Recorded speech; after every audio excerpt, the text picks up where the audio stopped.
promptly. As Ernie pointed out, Carla would not be happy that we're running 5 minutes behind schedule.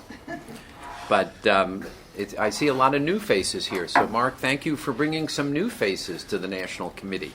Mark Clifford is an old friend. I hate to even admit how old a friend, but I knew him in many different hats. I knew him first when he was editor of Business Week Asia, or the Asian part, but yeah, the Asian part of Business Week, then editor of a publication which I guess no longer exists, The Standard. No, it does. It's free, so it it's free. I see. So they changed their business model, and then was editor-in-chief of the South China Morning Post. So we can have some, in addition to talking about the Paris Climate Conference, we can talk about Hong Kong too, slightly. I think we have Steve Barkley here.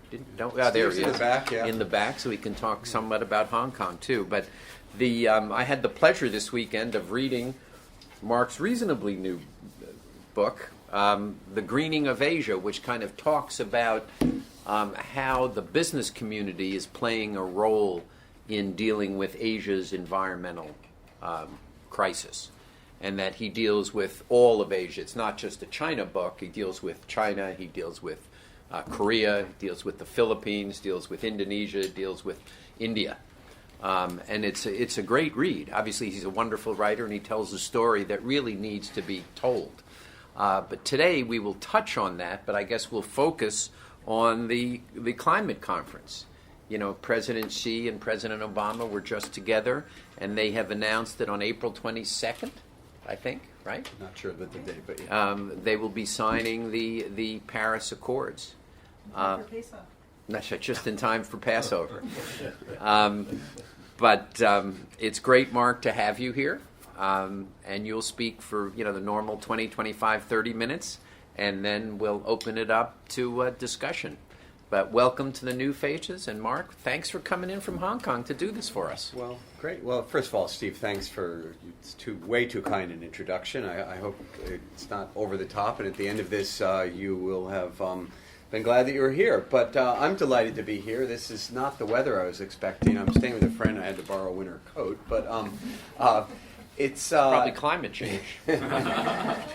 It's a real pleasure, and I spent the afternoon cutting down my normal 40-minute talk to less than 20 minutes. So I'm hoping you're going to have a lot of great Q&A, because that's where I usually get the most out of this. As Steve said, I'm in this book, and perhaps it's because I had to look all over Asia to find good examples of businesses doing good things. So my reporting was from 8 different countries, but I think what's happened in the almost a year since the book came out has been an enormous amount of progress on the climate front and on the environmental front on the part of China. And so I think I'll talk for 15 or 20 minutes now about China, and then we can talk about Hong Kong, we can talk about environmental policies, we can talk about whatever people would like to discuss. So let me quickly remind you about the Paris Agreement. I think all of you know there were climate talks in Paris last year that resulted in, if not a breakthrough, about as hopeful an outcome as we could have hoped for. We had representatives from 195 nations as well as the EU, so pretty much the whole world represented, and they came up with a pledge to reduce the rise in temperatures to 2 degrees Celsius or less. Well, that sounds good, and unfortunately there's no policing mechanism. It's a real back down from the kinds of hopes we had in the late 1990s with the Kyoto Protocol. And I have to say, it's every nation for itself, because the Paris talks were based on individual promises by individual governments to do certain things. Of course, the U.S. and China are the key countries. And what I'm going to do today is actually sketch out a very optimistic scenario. I happen to believe it, and I'll tell you where I think it could go wrong. I'll be honest about it, but China is the key. It's really the key, and it's responsible for roughly 30% of global greenhouse gas emissions, or carbon dioxide mostly.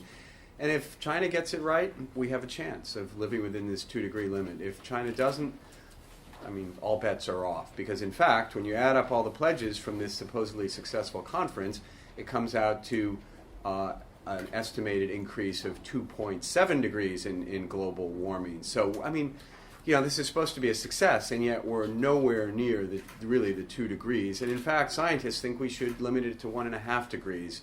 We're already at 0.85, so we've already burned up a lot of the carbon budget. So really, China is the key factor. And if I'd been giving this talk 2 years ago, I probably wouldn't have, because I would have been too pessimistic.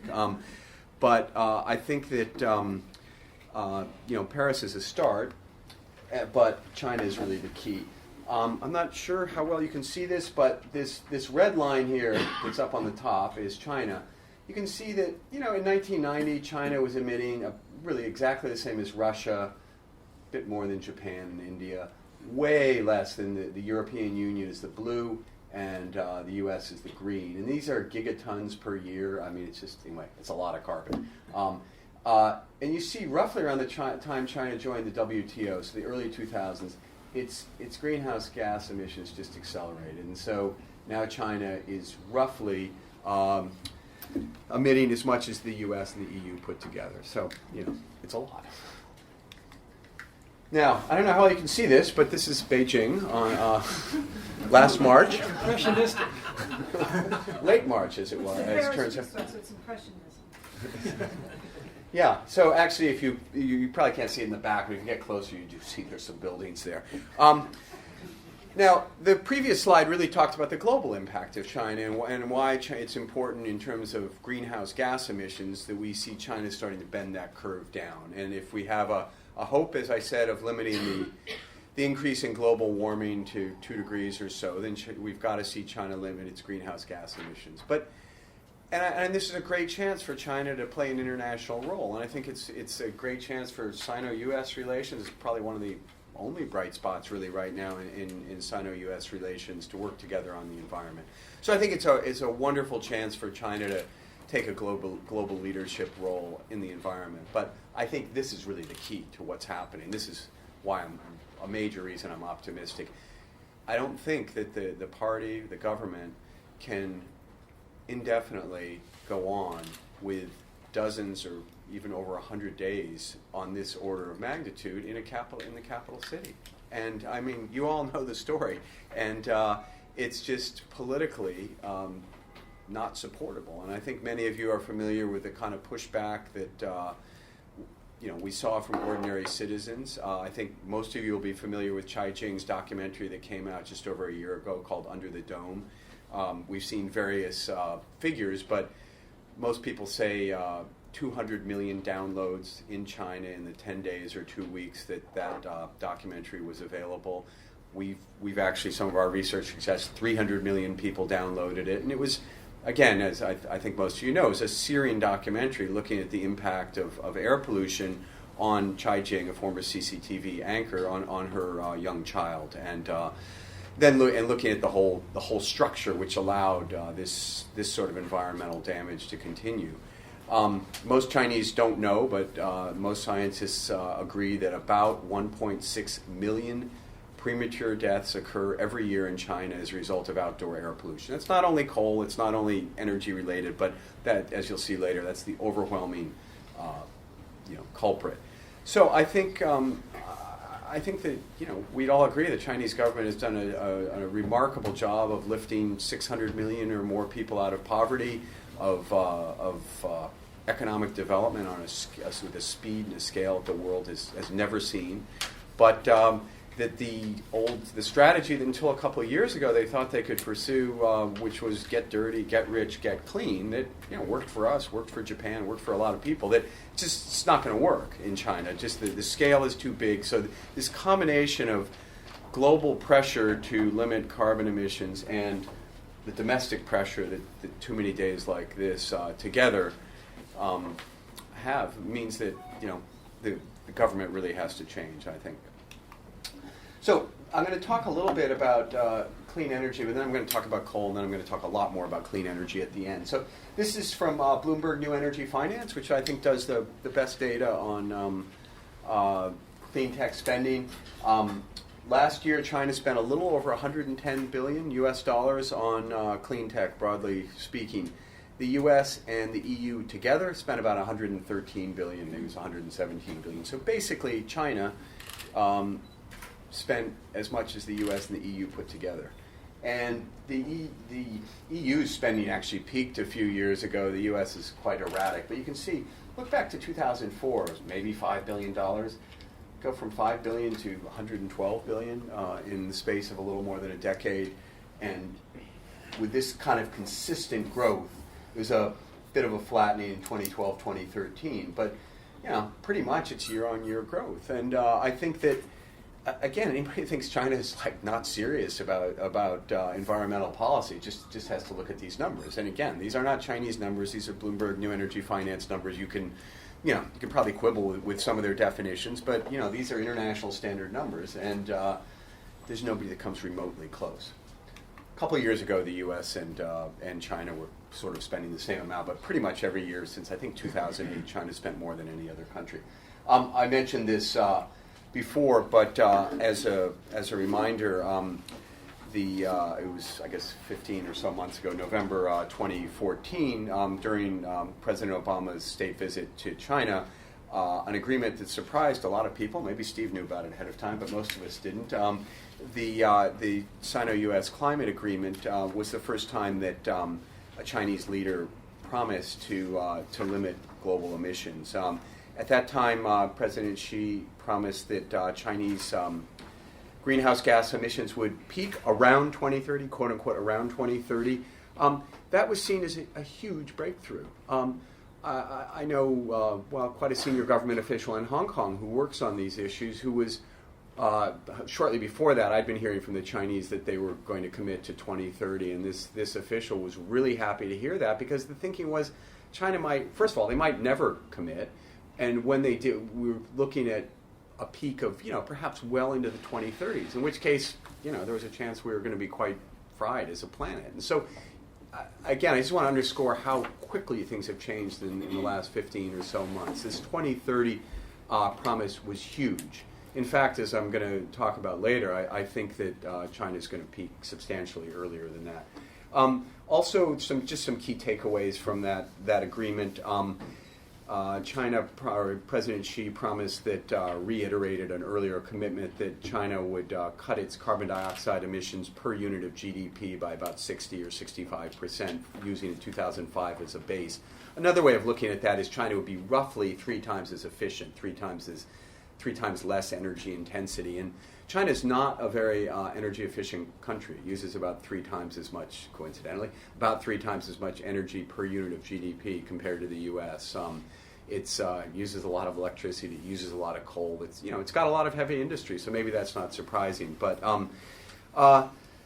China also promised in that agreement that it would double the share of non-fossil fuels, and that by 2030 that would make up about 20% of the it would make up 20% of the energy mix. In fact, they're well on their way to hitting their target of 15% by 2020. I mean, as we'll see from some later slides, China's made really rapid progress. We're looking, and I have some slides that demonstrate this, but we're looking at roughly 800 to 1,000 gigawatts of new non-fossil fuel capacity. So it's wind, it's solar, it's also hydropower, and nuclear.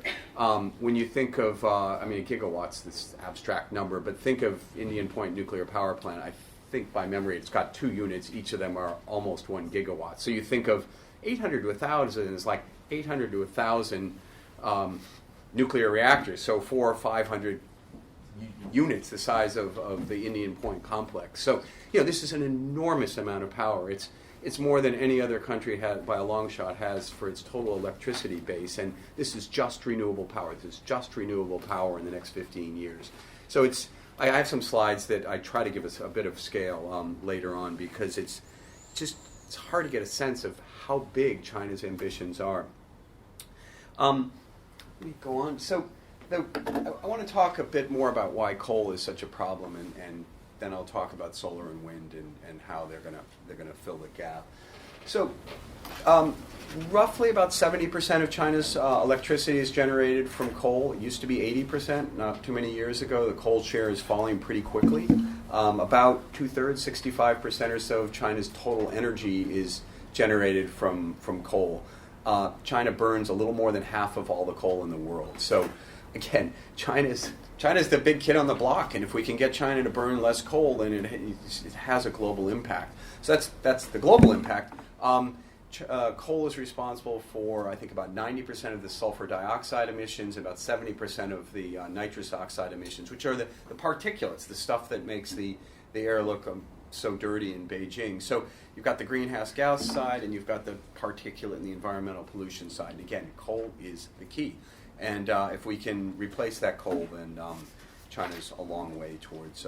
What about the impact of burning more coal efficiently? That some of these plants it definitely are helps. pretty old, Yeah. and that newer, and they're, I've seen Yeah.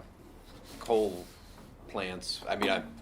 Electric plants, coal fired, that have scrubbers, and the scrubbers aren't turned on. Isn't there a lot of low hanging fruit There that could is. reduce their emissions without the dislocation of? Look, you make a good point. I don't know that we're going to. Well, let me.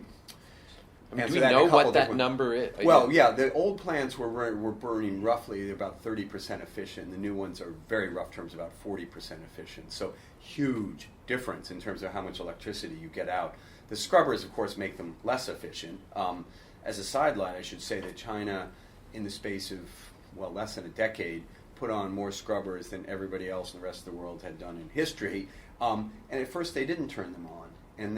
And even though they gave subsidies and the companies happily took the subsidies, then they did a couple or three things. They started real-time monitoring, so you could be in Beijing and be monitoring the plant wherever.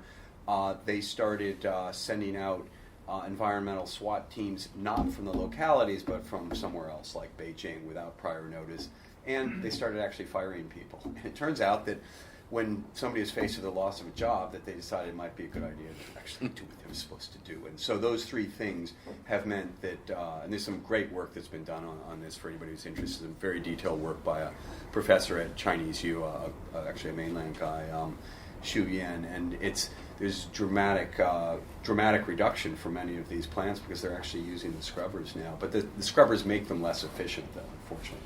But yeah, sure, there is a lot of low-hanging fruit, but ultimately, and China's not going off of coal, but if it went down another 10%, it would make a huge difference. Just go to the next slide. So, and as we see coal use is falling, the numbers are a little lumpy. I think they fell in the middle of the chart. You see it falls really sharply. That's 2008. That's the global downturn. Bounces back a little bit as the economy bounces back, and then the last 2 years, in fact, coal use has fallen in China. And these numbers up close when you are really erratic, and it's difficult. You don't want to read too much into one or 2 years, but the overall trend is it's down, and it seems that coal generation really did fall last year. And it's a combination of a slower economy, of course, but a lot of it is because the renewables are coming on and there's more energy efficiency. And whether or not it really fell sort of 3 or 4% last year, I don't know, because China has a way of retroactively saying that it used more coal than it initially said. And so it makes, I don't want to declare victory and say that it's going to fall Where's forever. this data from? This is, what does it say? It says in here, but I think it's Chinese. They're Chinese official statistics, though. This is from the U.S. EIA and the China National Bureau of Statistics.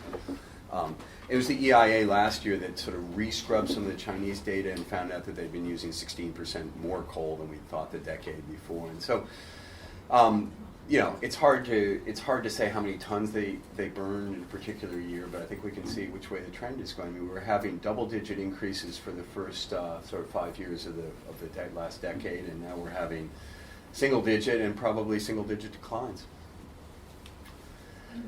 So I want to talk a bit about solar and wind and give you the other piece of the puzzle. China has now installed 43 gigawatts of solar power. So again, you think that's sort of equivalent to 43 nuclear reactors. It's more than anybody else. Germany is the only country that comes close. For the last 10 plus years, Germany has had a very aggressive series of policies to install solar power, and it has all of 39 gigs. Last year alone, China installed 15 gigawatts of solar power. I mean, it's just unbelievable how fast they're doing this. And if you go back and you look at, say, 2009, 2010, China had almost no solar power. They were the biggest solar manufacturer in the world of panels, but they were selling it all to Germany, Spain, Italy, in particular, European countries that had feed-in tariff subsidies, basically, for solar, and of course selling a lot to the U.S.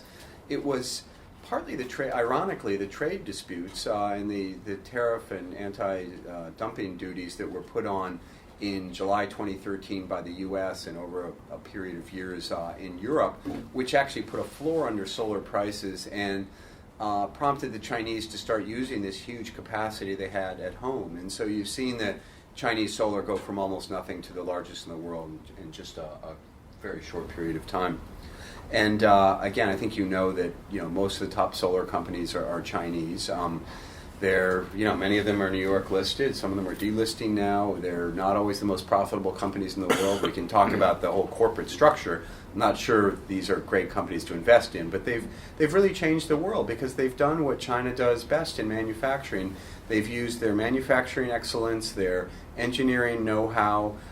The guy who was the head of the largest solar company, Suntech, until it went bankrupt, was a PhD solar guy from Australia. I mean, these are really world-class people who are doing this in many cases, and I don't think that the fact that the companies go bankrupt, that they have financial difficulties, should obscure the fact that these are really good manufacturers who are improving efficiency, improving manufacturing, and driving down costs. And I've just spent a lot of the last 2 days at a Bloomberg New Energy Finance conference over at the Grand Hyatt. John Kerry was there this morning, Mike Bloomberg, and the whole story is China's driving down these prices. I mean, that's not the whole story, but that's what is underlying the fact that solar and wind are cost competitive with the cheapest form of power, which is usually coal, largely as a result of the Chinese. So they have done the world an enormous service. The story is much the same in wind. China doesn't, unlike solar, China doesn't export a lot of its wind turbines, and it's companies like Siemens, GE, Vestas, which still have very strong positions in the international market. Partly because these are big ticket items. None of us are going to put a wind turbine on our roof. We might put a solar panel there. These are utilities who are buying these. They want them to last for 20 or 25 years. And the Chinese don't yet have that kind of track record. Goldwind, which is now the world's largest wind turbine maker, has had some limited success in exports. But it's a really different story from solar in being a much more domestically focused market. But 15 years ago, China imported or used foreign technology for almost all of its wind turbines. Now it's overwhelmingly domestic, and 7 or 8 of the top 10 wind turbine manufacturers are Chinese. It's the same story in solar. But in China, they're selling it to China, and you can see 145 gigawatts of wind capacity, so 3 or 4 times about 3 times what we've seen in solar. Enormous amount. The U.S. is number 2, and it has only about 74 gigawatts of wind capacity. Interestingly, the U.S. is still producing more electricity for sale from wind than China is. And again, I think this is, points up the strengths and the weaknesses of the Chinese model. Very good at production, very good at installing things, not always using these assets as efficiently. I think they'll get it right, but for now, it's something we can talk about in the Q&A as well. Too many turbines are either not hooked up to the grid, or when they are, the power is not actually used. So it's an issue. So I want to finish with a couple. This is a somewhat busy slide, so I have to apologize a little bit, but I'm trying to give a global sense of how big the green tech is in China. So way over on the left this is China's generating capacity today, so about 1,200 gigawatts of electrical power. The green part is the clean tech part, and that's hydro is very big, and solar and wind are most of the rest of it. Nuclear is a very small part, and even with this dramatic expansion in nuclear, will only go from about 3% to 5 or 6%. So nuclear probably part of the answer in China, but it's actually it pales in comparison to other non-fossil fuel sources. The next bar is the U.S. today, so you can see China, despite having an economy that's only about 2/3 the size of the U.S., has significantly more generating capacity. as I said, it just uses a lot more energy. It's less energy efficient. The U.S., the clean tech part, it's big, but it's nowhere. It's not even half of what China is. I just put the other bars in for comparison because you've got the number 3 and number 4 largest economies in the world, Japan and Germany, and they're only around 200 gigawatts, 250 in the case of Japan. So again, you see the importance of the U.S. and China in the global energy picture. And on the last one, I have China. So here's China today, and then here's the 800 to 1,200 additional. So if they hit the lower end of what they want to do, this is where they are with clean tech alone by 2030. So again, compare this to Germany and Japan. If they hit the upper end, they're here just with clean tech. I mean, and most of this is there's a bit of nuclear, there's some hydro, but this is mostly wind and solar. So I try to illustrate, just how enormous China's ambitions are, and I think how seriously we should take their promises. So, again, this is the picture today, but we have days like this, and I think we're going to have a lot more days like this in China. So I'll stop there and take questions. Now, you haven't dealt with mobile sources of pollution, so transportation. Yeah. It's an issue, but it's in terms globally, transportation is like 20% or something. Buildings are 40%. So I haven't looked at of carbon emissions. Yeah. So it's important, and because in terms of that picture, a lot of dirty trucks. Yeah, it's a lot of dirty trucks. It's a lot of cars. It's an auto industry that's. But it's mostly in China. Well, China is interesting because it's overwhelmingly heavy industry and electricity in China, and despite the number of vehicles. You mean for carbon emissions or for pollution? For air pollution as well. I don't know. Somebody. I'd be interested I in think thoughts there's about the most recent numbers is now within Beijing. So when you see those days, mobile causes are greater than industrial causes. I think it's 31% or something. Okay. 31% is which? Mobile. So it's only 31. Well, Yeah. only. That's Still still very pretty big, significant, yeah. but Yeah. 31. I thought it actually had moved much higher now Yeah, but with these it's traffic jams that are. in the low-grade refining standards. Right, and again, for anybody who saw Chai Jing's documentary Under the Dome, she talked about the refining issues and just this gets into the politics of fuel and of energy in China, and the ability to enforce standards as well, because there are vehicle standards, and we face this on a much smaller scale in Hong Kong, but we're basically paying the buses and the trucks to upgrade and to go away basically, but we have the money to do that. It's definitely an issue. Greenpeace, for the people who are interested, Greenpeace Beijing has been doing a lot of studies, trying to look at the weather, trying to look at the sources, and we should probably look at that more carefully. But I had not picked up vehicles as a major. 31% is still a lot. 31%. That's a big number. And why is the question? In other words, is it this? Are they dealing with kind of carbon emissions because dealing with the pollution effectively allows you to deal with carbon emissions, or have they made a decision to be that they feel so threatened by climate change, cities along the coast and other things, that they have got to take an action? What's driving this? That's a great question. It's a combination of all of the above, I think. I think that the immediate threat of people, Beijing citizens and others being so unhappy about this. And again, let's just state the obvious. Most people only have one child. And, when you've got stories like a 10-year-old in, I don't know where she was, Nanjing or somewhere, who's got lung cancer, from breathing, whether that's really from breathing the air or not, I don't know. But, those sorts of things circulate, and it's your only child, and everybody's living in fear, then I think that really focuses the mind. Now, of course, China has a lot of great engineers. Its leadership is, almost exemplifies a technocratic engineering sort of leadership, and they understand that climate, the more erratic climate, more droughts, more floods, I think is more of an issue actually than the coastal rise, is a huge threat to them. But I think that's the more long-term thinking policy people, as opposed to, I think what's driving it is the more immediate threat of air pollution.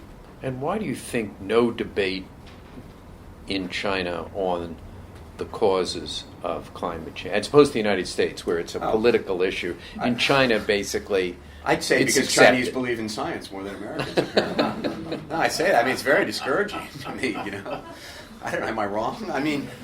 Yeah, I mean, it's just like the overwhelming. I mean, this has been theorized about since the 1890s. I mean, there's like so little debate about it scientifically, and I don't know. I mean, maybe if China were as open as America would be, that we'd have politicians who would be denying it. But it seems that people trust their leaders, and the leaders listen to scientists, and the scientists, don't know what the consensus is. It's highly complimentary of the Chinese government. The Zhuzhubu would be happy to hear you. The organization department of the Chinese Communist Party would be very happy to. Probably the only thing I ever said to him. But I had a question about structural reform, because it seems like in some ways, the numbers that you're showing us are incredibly impressive and dramatic. They've just ramped up so dramatically, and yet the hardest stuff seems in some ways yet to come. You talked about the issue of curtailment, for example, just wastage of wind energy because the system isn't set up for, the state-owned enterprises, of course, are not motivated to get the renewables onto the grid and stuff. Do you see, do you expect that there's going to be a lot of political pushback, and the whole question of SOE reform, the whole reform of the power structure? What do you think about that? Yeah, well, since I was limited to 20 minutes, I decided to be optimistic, and I took out the slide about the challenges. But I think you really hit the nail on the head in terms of the challenges. You hit most of them. I mean, even in, again, a lot of the talk at the Bloomberg New Energy Finance Conference was about the difficulty of integrating renewables in. And so I don't care what country you're in, it's difficult. I mean, it's difficult. It really is difficult from a technical and an engineering and a grid management perspective. And in China, as you said, this curtailment issue is huge. So, for example, I know somebody that's on the board of a major top 10 solar manufacturer, and they have some downstream plants which they've built, but they'd like to spin off, and this is what's called a yield co. It's sort of like a REIT where investors can just buy the plant. They're buying a utility plant. The cash flows through, and it's a very predictable cash flow. But well, they haven't really gotten their feet in tariff. They haven't gotten paid by the government. So, and it's not. And by the way, Sun Edison in the States had a similar strategy, and they, are in financial trouble. So, they're just, if you actually read, it's like you read the prospectuses and the financials of so many of these wind and solar companies. It's not unique to renewables, but in China, the whole triangular debt problem seems to have really come to this area, and so they're not getting paid. There's the curtailment issue. They keep pledging that there's going to be priority given to dispatch of green power, and it hasn't been happening. And it's happening more. The feed-in tariffs aren't being paid. The subsidies aren't being paid. So then you have cash flow issues. So yeah, I mean these are quite real. And I didn't talk at all about something that I think is both very promising, but since you brought it up, it's also a huge challenge, which is China's promised the world's the largest and most comprehensive cap-and-trade program starting next year. And I think you probably know better than me, Dinda. I think it's 16 different industries. It's nationwide. It basically means if, let's say, you're a cement factory, that you have the right to emit a certain amount that'll probably decline over time, and you can, if you're going to emit more than that, you have to buy them from somebody else who's emitting less. And so it forces system-wide, it forces a decline in emissions. But it's so much bigger than anything we've ever seen before. It requires transparency, it requires data, it requires lack of bureaucratic discretion. In the U.S., by the way, wasn't able to pass, and has tried a couple of times to pass that and hasn't been able to. And where it's worked in the U.S. has only been on a kind of regional basis and in a fairly limited way. So on the one hand, I'm really hopeful. I'm impressed that the Chinese are doing that, but it would be so much simpler to put a price on carbon, right? So why take the most complicated bureaucratic solution to the problem?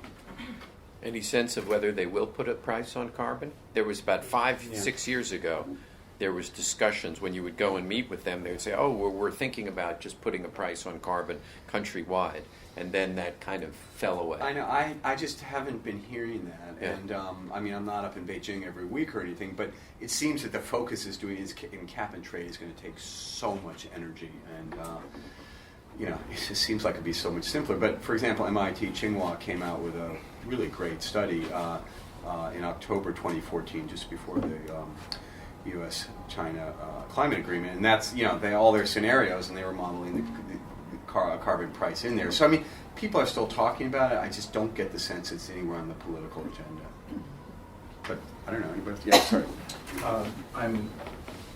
My name is Larry Pritchard, and I teach international business at Pace University. I want to come back a little bit to the Paris conference, because on a per capita basis, the worst polluter in the world is the United States. And so in terms of this agreement by 2030, there seems to be all this emphasis on China. And by the way, that pollution from China, a lot of it is making goods that they export to us. So we're contributing to the pollution, at least in terms of the goods that we're purchasing. So my question is, why isn't there even more emphasis on the United States reducing its pollution by putting on a carbon tax? And how does that affect the worldwide picture, and including China, in terms of the U.S. being the biggest per capita polluter in the world? Well, I don't live in the U.S., and I really don't know. I mean, I would say that on a per capita basis, China's increased very dramatically in the last decade, or really since they got into WTO, and it's at European per capita levels. It depends which part of Europe and which part of China. I can't really defend the U.S. For the reasons that you suggested.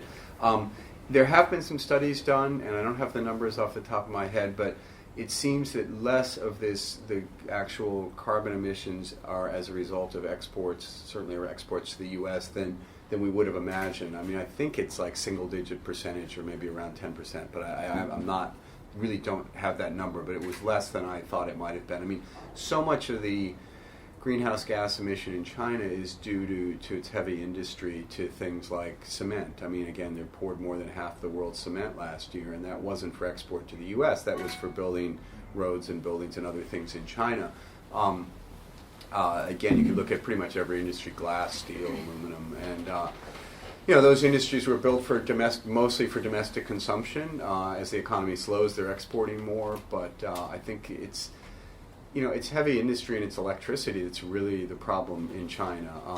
And the good news is they've got a lot of extra capacity, and they've got a lot of low-hanging fruit, and they have a lot of factories that can either be retired or upgraded. And in fact, there's a very hopeful pilot project. I think it was called the 10,000 Enterprises Plan. In fact, it comprises about, if I remember correctly, about 17,000 different companies, and they're being given all sort of both carrots and sticks, but mostly carrots, and I think it includes both technical assistance as well as financial subsidies. And again, it's being done in a very Chinese way, where local, government is working with local companies. Apparently, again, I was told by this guy Xu Yan that I mentioned before, did the work on scrubbers at Chinese U, that the results have been extraordinary, and they have been getting such savings that many companies are now going into the energy-saving business and helping other companies save energy, because the paybacks are so high in China, so quick in China. I mean, I think it's a matter of months rather than years.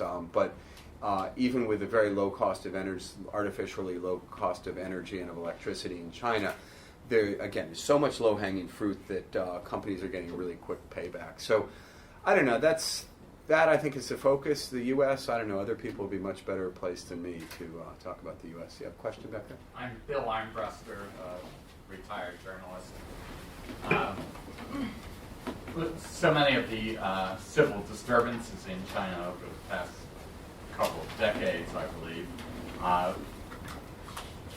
resulted from agreements between corrupt officials and business leaders to install very polluting factories. Is that type of thing still going on? Absolutely, and I think that's to your question, Steve, about what's driving this.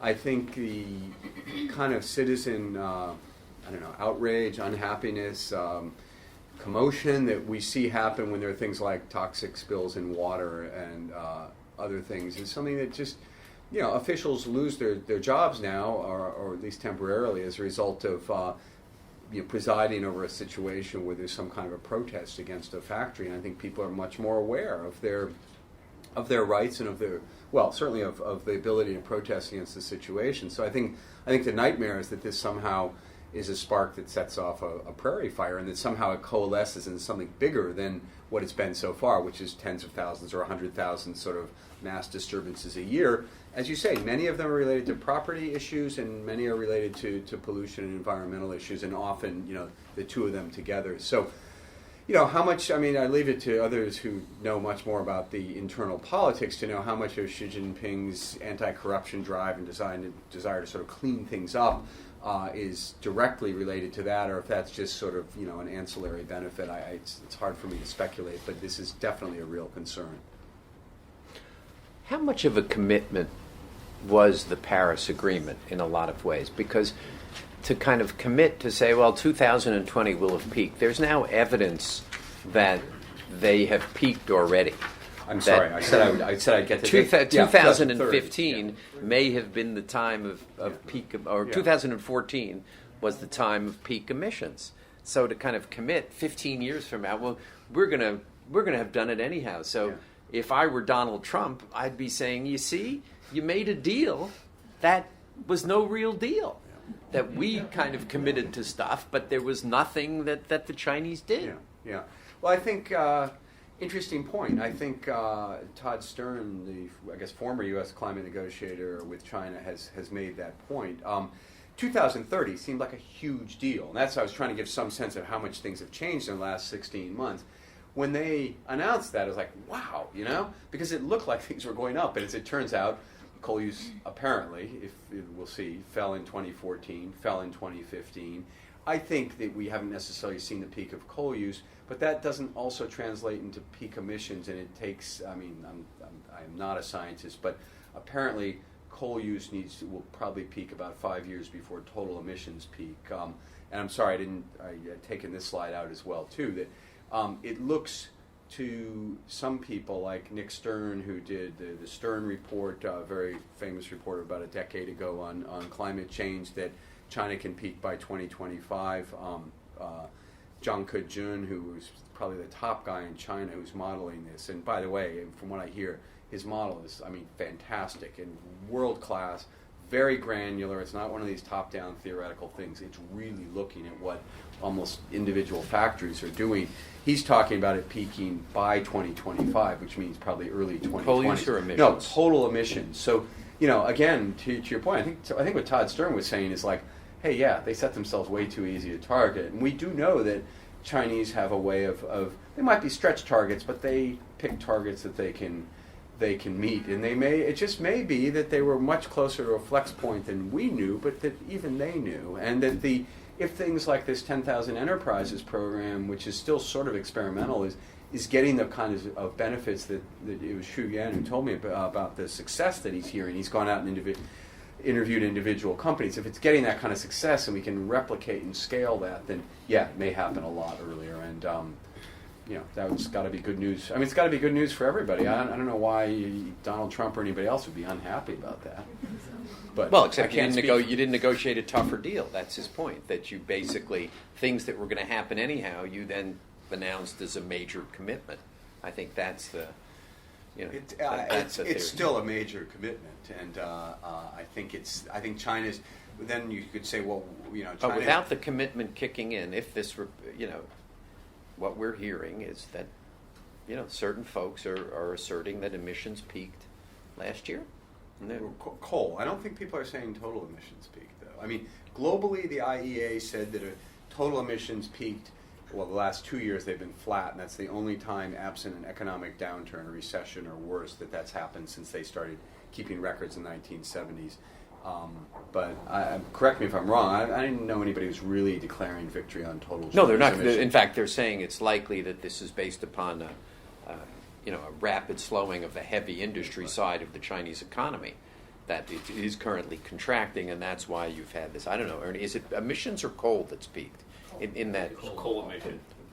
Coal emissions. Yeah. And some of it's because they turned the equipment on that wasn't on. The finite volume of coal is still growing. The percentage is going down, the year-on-year percentage, but the Right, so volume of coal ton- use is continuing to grow. They've turned on the equipment, so coal emissions have peaked.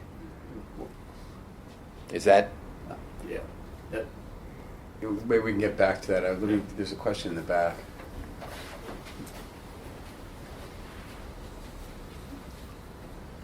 Hey Mark, thanks for the talk. Maybe you covered this earlier. I'm Johnny Huang with the CV Star. At one point, I helped on selling a clean coal company to China, help the transfer technology. I think from all perspective, many rationale that there's a lot of U.S. technology firms can do business in China will transfer that to China. Right? So I'm wondering, you can comment on, are there any existing so-called effective policy or program or NGOs that are helping that kind of effort? If not, what we can do in that respect. Yeah, I think it's a really good point. And I don't know, Dinda Elliott from Paulson Institute or some other people may have a more granular view than I do. I think that there is a lot of cooperation at the national level. I mean, particularly Lawrence Berkeley National Laboratory has been working for a long time, not only with China, I mean, also has a big program with India. But I mean, I think there are quite close relations at the national level. And again, Steve, you might know more about this, but I mean, Lawrence Berkeley Lab does fantastic energy efficiency work for the U.S. and for the world, but they have a very deep program in China. They have people who are born in China who work there, a lot of ethnic Chinese who work there. I mean, a lot of Chinese speakers, and just from what I've seen on their website, it looks like they're very actively engaged. And I think maybe Penny Pritzker, or maybe even at a ministerial level in Guangdong. I mean, quite a lot going on. I'm not as familiar with the private sector. I think I'm delighted to hear that you and others are trying to sell that technology. That's supposed to be one of the big breakthroughs in Paris. Is there's supposed to be $100 billion a year climate fund from the developed world to help developing countries. I'm not quite sure where China fits into. Sorry, what? Yeah, well, that's the other thing. Number one, where's the money? Number two, where does China fit in? And technology transfer is supposed to be part of that. I think this is actually based in Songdo, South Korea, right outside of Seoul. It's this UN fund. But yeah, I mean, the money is always being pledged, and it hasn't really come through. So yeah, I don't know. Yeah. Introduce yourself. My name is John Hartman. I'm a concerned citizen, and quite saddened to hear your statistic of 1.6 million deaths per year in China. And so I have to ask you about your source, and if there's any similar statistics available about other countries. I've seen it. We'll exchange name cards or something. I'll send it to you because it's there was an estimate of I think about 1.2 million when I was working on the book, and it was from one of the top journal. I can't remember if it was Lancet or New England Journal of Medicine or Nature, but I mean a peer-reviewed journal. And then this 1.6 million figure came out subsequently from actually a Berkeley-based source journal, and I'm happy to send it to you. I've seen it. I've read the article, and I've seen that sourced since that came out about a year ago. There is.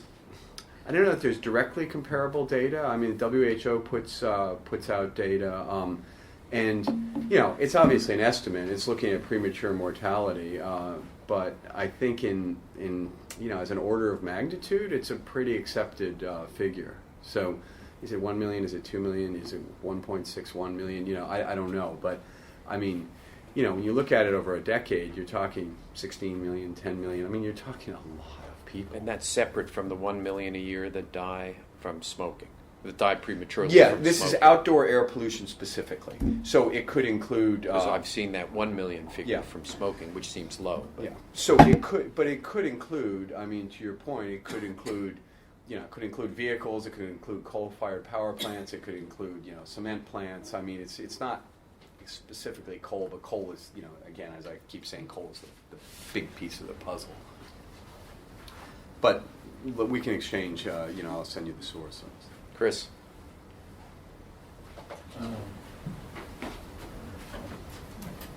Thank you. My name is Chris Mark with APCO Worldwide.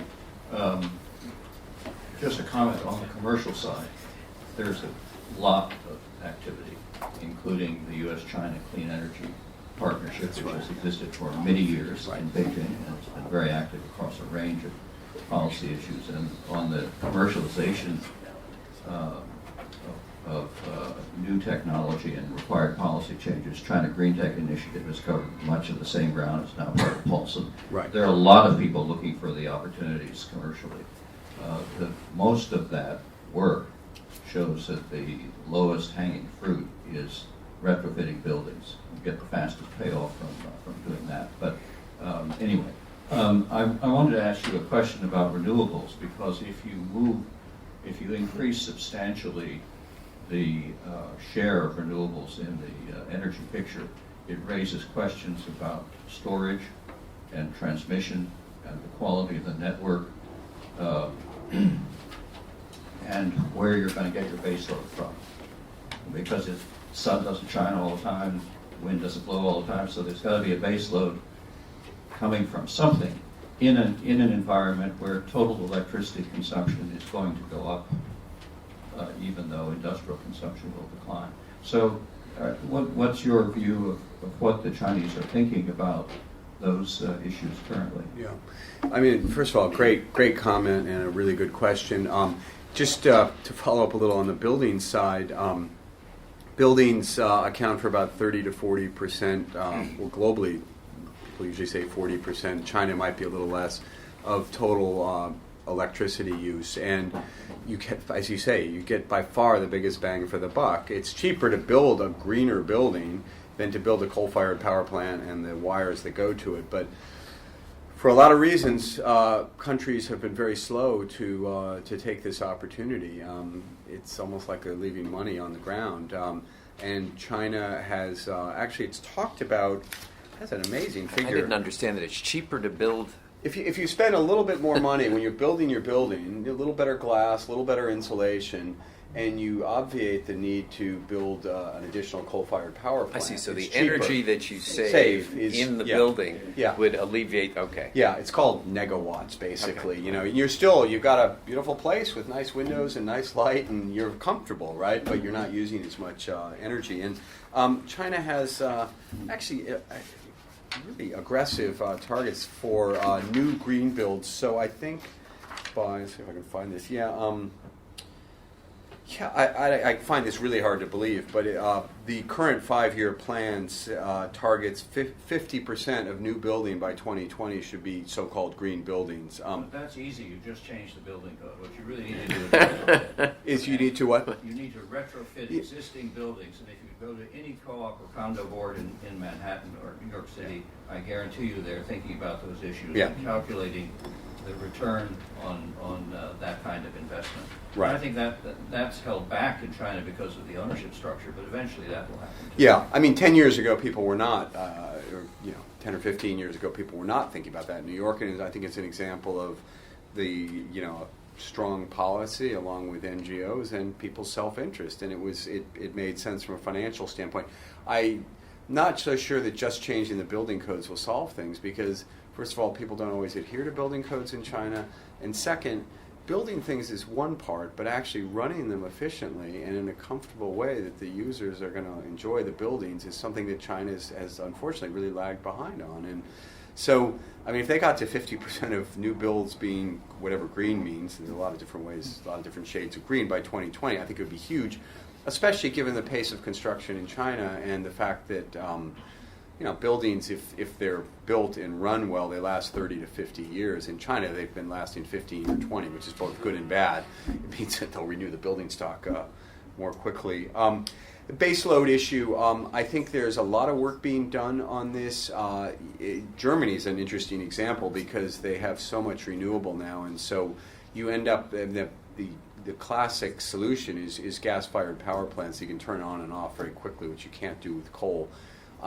I mean, as I said, nuclear is not going to be a huge part, but it's going to be, let's say, 6% of the base load. I think we're going to have a lot better storage. I mean, people like BYD, which Warren Buffett or his company bought 10% of, it's known as an electric car maker, but in fact, its founder, Wang Chuanfu, got his start making batteries for consumer appliances, and he's really a storage guy. So he is among many, many people in China who's looking for the holy grail, which is storage. Because if you can do solar and wind with good storage, then you've solved so much of that problem. But of course, you'll still need base load. By the way, going back to that point we were discussing, my source is, I know it's often subject to question, is the New York Times. But it says that some researchers examining energy data are asking whether emissions of carbon dioxide, not coal use, have peaked a decade earlier than expected. You heard it here first. Well, you heard it from Ed Wong. So, but that's really he interesting, even yeah. talks about how coal use has gone down year on year. Is that true, Ernie? Yes. Yeah. Yeah. So year on year, it's actually lower. It's not that the rate of growth has decreased, but actually we have less coal. It was 1 point something percent decline in 2014 and 3 point something percent last year. But Good. they have a way of, as I said, retroactively raising what the estimates were by quite a bit. So let's not declare a victory quite yet. I think we can see the trend, but yeah. Thank you. My name is Jessica. I work here at the National Committee. I'm a program officer. So earlier you were talking about wind capacity, and you talked about how China has 145 gigawatt capacity. The U.S. has slightly less than half of that, but is generating twice as much. And I actually No. I said that China was about not quite twice as much as the U.S. The U.S. is generating just a little bit more, I think, at this generating just a point. little bit more. Okay. Is that the lack of, I guess, having so much but not generating enough from that capacity? Is that a grid issue?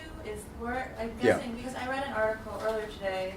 It was a Bloomberg article. I think it was called "China Wants to Power the World," and it was talking about this idea of a global grid. Yeah. But in that article mentioned that China's state grid companies spent like $65 billion last year on upgrading to, I guess, high voltage lines. I don't know the technical terms, but where is that deficit, I guess, coming from? Is it companies, is it a top-down issue, or is it more of a companies or individuals not wanting, the resistance to kind of tapping into the wind? Yeah, there are several facets to what you said.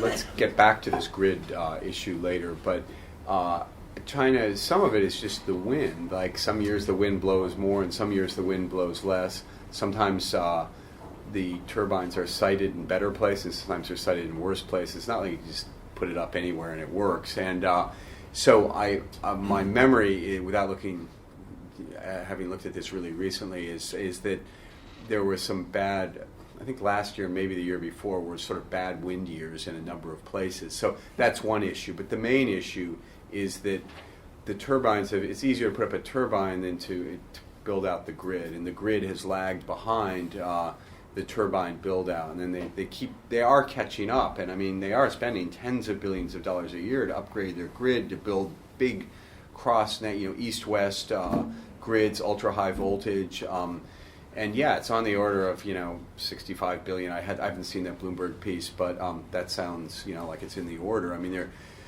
talking about on the order of hundreds of billions of dollars to build this out, and now there's this new thing to power the world, as you say, which I can't remember, is $50 trillion, 50 trillion renminbi, I don't know, but anyway, it's not going to happen. But we can talk I think it's there are a lot of political issues with grid. So let's just talk about China domestically. They're building the grid out. They're spending these tens of billions of dollars a year to build the grid out, to build these ultra high voltage lines, to build what people are much smarter than me technically say is going to be the world's most sophisticated, smartest grid, and that'll be fantastic. And that will solve a lot of the technical problems. And those are roadblocks right now. But the shortage of wind and the shortage of the grid is only part of the equation, and the other part is just that people have traditionally dispatched coal power ahead of wind power. I mean, wind power, again, you get into the technicalities of it. You've got to balance the load. Coal, it's like you turn it on, you know how much coal, correct me if I'm wrong, Ernie, but it's a lot easier to manage a coal plant than like a bunch of different turbines, with, producing different amounts. of electricity. And also, that's just how they've done it. And so, all these new wind turbines coming on and, multiplicity of sources, very complicated. It's just like easier to do the coal thing. And then the fact that, the subsidies are slow and the feed-in tariffs, they're just slow to pay them, I think doesn't really encourage people either. So, it's a mixture of all these factors. But the Global Wind Energy Council is probably the best source. The IEA, the International Energy Agency, writes on this some. But the Global Wind Energy Council, this issue of so-called curtailment, is, it's an issue everywhere, but it is sort of the issue they write about every time they do their annual report when they write about China. And it's really difficult, and I guess over the next 10 years or so they're going to get it right, but it's not anything that's going to be solved immediately. Yeah, God, I don't know. You want a couple more in the second, Yeah. first there, and then Jan. Thank you very much. I'm Sato Asukawa from NYU. I was wondering if I could ask you about how you see the impact of reforestation efforts.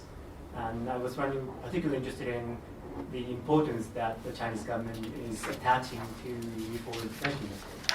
And could it be an important part of the solution, or would it be the solution needs to come from the coal production sites or buildings and so forth? Yes. Well, since you teach environmental history at Columbia and I guess at NYU, you can probably give a sense of perspective to my answer, which is that, China has made reforestation a big policy priority, and the target is 4.5 billion cubic meters of reforestation between 2005 and 2030. I saw this number that my nice researchers got, and I have no idea what that really means in the real world. So maybe you can tell us a little bit about it. It sounds like a big number to me. I do know that just from an environmental standpoint, that after those very bad floods in the late 1990s, that Zhu Rongji, I hear the order came from him, ordered an end to some of the most destructive timber practices. So that's more on the environmental and the landslide side. It's not on the sort of, carbon regen, having the forests absorb carbon side. But I don't know, can you give us a sense of the scale and how important it is? Obviously they care, and they're making a big push in this area. Well, I don't have any inside information, but my impression from my readings and discussion is that the efforts are not coordinated very efficiently. It is true that people are planting a lot of trees, but some people argue that trees could be planted more efficiently, right, so that they could be more. They could be an important part of the solution. Yeah. And I guess to sort of amplify that, my impression is, say the Los Plateau, where you've seen a lot of deforestation, a lot of sandstorms coming and affecting Beijing, that they just haven't really made any progress on that. And there's been a lot of work. There are people like John Liu, who's a Chinese-American filmmaker and now environmental expert who's been working, and others have been working on these specific projects. But it's surprising to me they haven't had more success given China's ability to do things on a large scale. So I don't know. I guess the good news is that they recognize it's a real issue, but maybe it's not as effective as they think as it could be. One last question, Jan. It's actually two last questions. Only get one. I really only get one? A yes or no answer to the first one. So the first one is, those of us who went to China in the 70s, 80s, and 90s, biggest impression you came back was this massive bicycles constantly in the street. Now you don't see any bicycles. In fact, we have delegations coming here, we want to take them on bike rides, and half of them say we don't know how to ride a bike, which seems a little ironic.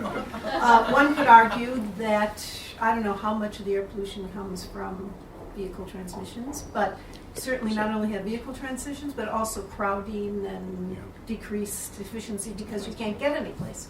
So is there any thought at all, or would it be political suicide for people to try to reverse the trend that they've done? That's a good question. I've heard electric bicycles are now really, really popular. Massive industry. I share your thought. I just don't know why, but it doesn't seem that people want to be back on their bicycles. Okay. Second, since we... Unless they're electric, in which case they might make a slight exception. If they can't afford a car yet. In the book, in the Greening of Asia book, one of the kind of the model companies is Hong Kong's MTRC. that really has worked towards sustainability. Well, that's actually what leads to the next question, which is about Hong Kong. So a lot of pollution stays in Hong Kong, which I assume Hong Kong folks might want to blame totally on China, and not remember that it's a lot of their factories that they put in Guangzhou that's producing this pollution. But does the increased pollution and does that tie into the feeling of many folks in Hong Kong, just part of their antipathy these days, and growing antipathy towards the mainland?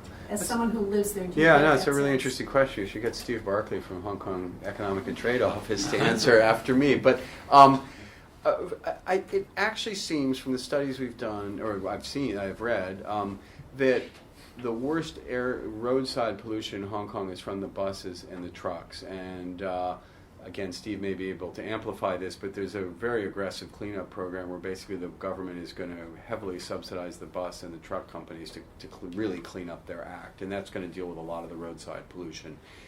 Yes, we do get some from the factories, but that has, in terms of the particulates at roadside, it doesn't seem to be the major source. And one does hear a few complaints about mainlanders in Hong Kong these days, but I haven't heard the pollution one come up. A couple years ago, people talked about that more than they do now, interestingly.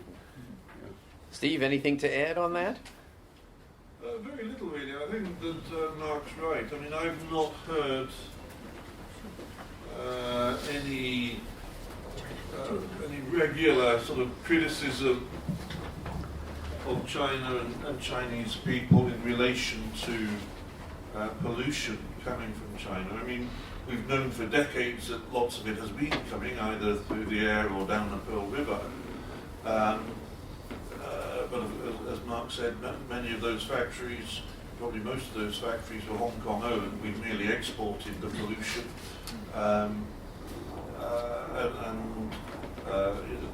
There's a realization that we've got to work much more closely with China. After the return of sovereignty in '97, I mean, one of the areas that was ultimately successful, I think, in terms of cross-border cooperation was on pollution. I mean, it was one of the biggest problems, and I think it's been one of the biggest successes. But in Hong Kong, I mean, we still have the majority of our pollution problems in Hong Kong are domestically generated. Our power stations, and we've had a consultation on essentially asking Hong Kong people, how much are you prepared to pay in higher electricity costs for reducing the amount of pollution from power stations? And in traditional Hong Kong fashion, people have answered essentially, we want maximum reduction at minimum cost. Roadside pollution, we've gone a long way, we're going a long way, and we're not just subsidizing the removal of the heavy polluting, heavy vehicles from Hong Kong's roads, but we're also making it mandatory. But the one big area that still remains for us as a major port are pollutions from international vessels in our harbour. Although that has actually changed too as a result of the Fair Winds Charter, and so they can't burn the high sulfur fuel when they're in Hong Kong waters anymore. So that's getting cleaned up as well. Mark, thank you so much. We have the book. Yep. Thank you. We have the book available for sale right outside, and we have the author available to autograph the book right here. Right. So thank you for joining Thanks us. a It lot. was wonderful talk. Great questions. Thank you. Thank you all. Didn't get your question. I'd love to sneak that in. So if we take it as truth that emissions will peak around 2025, 2030, When do we see the? I mean, if that's the peak, that doesn't mean that. Yeah, right. Like, what Yeah. does insight mean? Well, yeah, I mean, again, we sometimes mix up two things. One is the particulate emissions versus the No, but carbon one is emissions. kind of a but proxy or follows the other. Yeah. So I don't know what it means. I mean, what does it mean for these days and things? I think what they've been a little quicker in Beijing to put out alerts and to force industry, which is unfortunately usually in a different province, to shut Right. down. I mean, they're So- moving it, so they're Yeah. just